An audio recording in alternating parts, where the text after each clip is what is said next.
I stood, far too unsteady and unsure, upon the precipice of my commode. 'Twas my intent to fix a timepiece there, high on the wall above my humble throne. The porcelain was wet, as was its wont, which caused my feet to slip and me to fall. My head did meet the sink with knock immense, and there I lay unconscious on the floor. Yet whether fall or fate thou canst decide, for as I woke a vision came to me, sent by, no doubt, some saint of blessed science, while flights of angels sang me to my best. The vision was a revelation pure, wherein I saw the future and the past, available even to a human grasp. I saw a picture blazoned on my mind, a picture I would earnestly pursue, a picture I would chase for 30 years, a picture that was worth 1,000 words, a picture that gave unto me my aim, my lifelong work, the flux capacitor. What is this wondrous flux capacitor? Near 30 years and all my family's fortune I've spent to see the vision of that day. Oh heavens, hath so long a time elapsed! They do speak true who utter tempus fugit and carpe diem. Also, by my troth, within those years there's much hath changed nearby. How I remember when all this was farmland. Far as the eye could see, your voice could shout. 'Twas old man Peabody who owned this plot, a character most strange. He ever wished to breed varieties of pine trees here. Oh, heavy times begetting such events. This is fantastical to the extreme. The car, say more of it, Doc. Doth it run on regular unleaded gasoline? Unfortunately, nay. It doth require a substance with a stronger kick, indeed. Plutonium, though rare and dangerous, doth power this miraculous machine. Beg pardon? For I heard plutonium, which must not be the word thou hast used. Is it possible mine ears have heard aright? Dost thou report this craft is nuclear? Film further, for mine answer is important. Nay, nay, the splendid craft's electrical, yet it requires a nuclear reaction to generate the mighty current of the 1.21 in gigawatts of power electrical that I do need. Yet, Doc, unless mine information's poor, one may not purchase at a local market a vial of plutonium to use. The unstable element is far too scarce. Pray tell me true, hast thou the substance filched? Forsooth, I stole it from a rotten group of nationalists, they of Libya. They did pursue my special services, and bid me make a rank-destroying bomb, with which who knows the villainy they ply.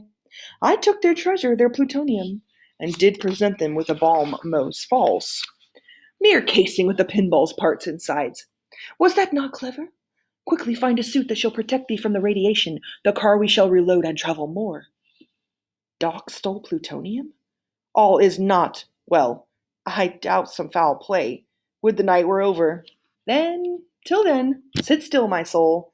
Foul deeds will arise, though all the earth o'erwhelm thee to our eyes. Most carefully this matter must I handle, else shall the matter end most grievously. Within the waiting tube cylindrical I shall deposit this plutonium, a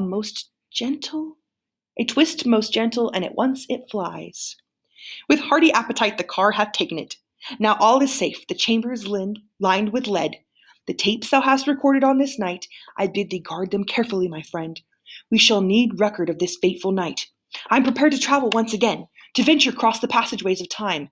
If I, despite my scattered anxious thoughts, my luggage can remember ere I go, 'twould be most humorous if I appeared sans undergarments in a future time. Who knoweth if the future still doth use the cotton underwear of which I'm fond? I shall progress, not be undressed or stressed. Then shall my allergy unto synthetics not be a hindrance to my synthesis of time and space, of present, past, and future. The future? Is it then thou art bound? Yeah, Marty, verily. 'Tis mine intent anon to travel 25 years hence. Long have I dreamed of witnessing the future, of seeing moments far beyond my years. I long to see the path of humankind, and what advances our shrewd race have made. And wherefore not? Thou hast the means to do it. So many small discoveries I'll make, not just the serious developments, but also those quotidian delights that make a human life enjoyable. For instance, I shall learn which baseball teams become World Series champs through 2010. At least methinks by then the Cubs must win. If I a small request might make, my friend, wouldst thou look in on me when thou arrivest? I shall, and would not miss thee for the world. I pray thee roll once more the video. I, Dr. Emmett Brown, shall soon embark upon a journey of historic scope. Aha! What folly! I had near forgot to bring an excess of plutonium, with which I shall safely come home again. How should I make return without its strength? One pellet for one trip. I am most mad. Woof!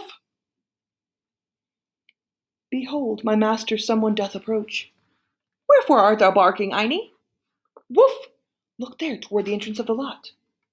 My God, they found me. How I do not know, and yet 'tis clear they found me none the less. And 'twere I were a needle in a haystack which they had found, and soon would thread the eye. Nay, nay, it cannot be. Run, Marty, run!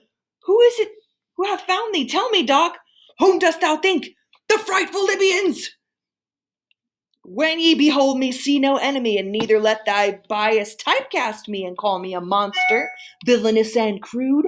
My homeland, which I love, is quite a marvel, a culture beautiful and flourishing. Our torrid music sends our feet to dance, our pipes resound in stirring melodies, with drums that mark the beating of our hearts. How I love feasts of shorba and bazine, prepared the way my family did eat them, made from tomatoes red as summer sun. Our country is a home to the Sahara, the desert of 1,000 tales and songs, whose vast forbidding sandbanks are renowned. My country's skies are bluer than the ocean, and sunlight beameth on Aleppo pine. But other lands have sunlight too. Moreover, the skies are everywhere as blue as mine. Oh, hear my song, thou God of all the nations, a song of peace for their land and for mine. Nay, call me not an enemy, my friend, for I am one who'd gladly welcome peace. Yet, when the time for peace hath fled and gone, when others do betray us wrongfully, shall we not act? Hath not a Libyan eyes? Hath not a Libyan his hands and organs? Dimensions, senses, passions, and affections? Fed with the same food, hurt with the same weapons, and subject to the same diseases, healed by the same means, both warmed and cooled too, by the same winter and same summer as yourselves? If you prick us, do we not bleed? Or if you tickle us, do we not laugh? Yeah, if you poison us, do we not die? And if you wrong us, shall we not revenge? Alas, we too are in a quagmire now. They strike at us with murderous intent. I'll lead them hence and draw their fire away. Nay, Doc, attempt thou no heroic deeds. The gun I hold within my trembling hand I throw aside, for lo, it worketh not. If ye have hearts, I plead, I beg for mercy. The quality of mercy is not strained. It droppeth as the gentle rain from heaven upon the place beneath. Its power is greatest when mercy seasons justice.